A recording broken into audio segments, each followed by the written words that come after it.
It's not easy to find differences between Josh Stein and Mike Morgan when it comes to the issues. Both men are traditional Democrats. Both men list education as their top priority. Mike Morgan, former North Carolina Supreme Court Justice, is not happy with the leadership of his own party. There are those in positions of authority that again would want to influence who comes behind them, figuratively hand off the baton of leadership and say, by my declaration, I want this person to be my successor. Governor Roy Cooper has endorsed Josh Stein, North Carolina's Attorney General, in the Democratic primary for governor. I have great respect for Justice Morgan and his decades of service to the people on the bench. Your opponent says that the governor and the party are essentially handing the job to you, the baton being passed. Is that a fair assessment? I have been working hard as an Attorney General for 7 years, and I think in the course of doing my work, I've shown to people in North Carolina what I can accomplish. Governor Cooper has endorsed our campaign, and I think those things happened because people have confidence in my ability to get the job done, not because anything was handed to me. Stein has a big advantage in both money and name recognition, but Morgan says he likes his chances. I do.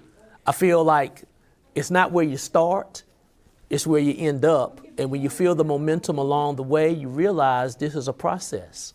Both candidates oppose a ban on abortion. Do you believe that the Republican majority will try to take further action on abortion?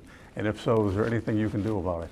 Well, that is why it is absolutely critical that voters who care about women having the ability to make decisions about their own reproductive health care decisions elect me instead of my likely opponent. Mark Robinson, the lieutenant governor, has said that if he were governor with a willing legislature, he would ban abortion in any instance. If a bill landing on your desk to ban abortion in North Carolina, what would you do with it?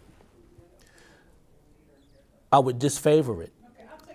And the reason I would disfavor it is because of the fact that there should not be governmental intrusion in a pregnant person's right to be able to determine what to do with her health. Both candidates also oppose adding casinos in North Carolina. Do you want to see North Carolina add casinos? I think there are more effective economic development initiatives that we can pursue. I take that as a no. I just think that there are other things that we can do that will do better for the future of North Carolina. I am on record as to not having casino expansion in North Carolina.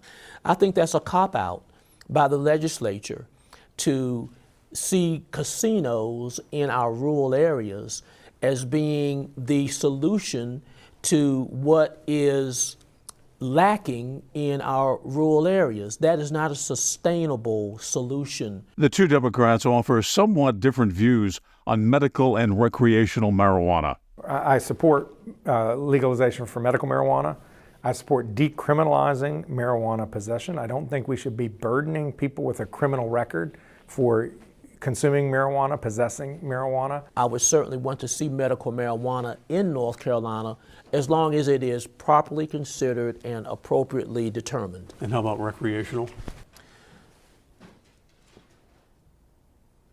I'm open to that. I just don't want to blanket say recreational marijuana would be approved by me.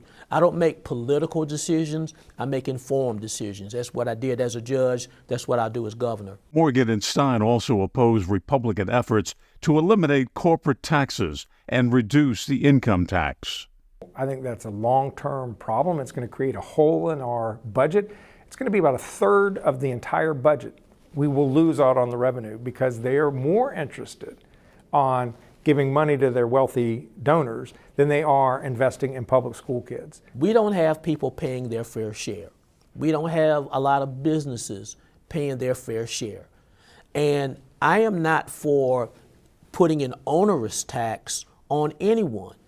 Just pay your fair share. So you would oppose eliminating the corporate tax? Yes. Would you oppose the potential elimination of the income tax?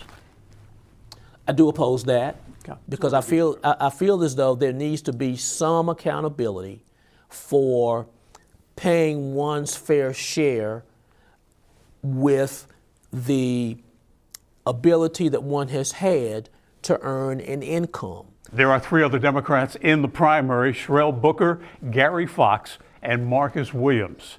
The primary is March 5th. Early voting gets underway February 15th. Bill O'Neill, WXII 12 News.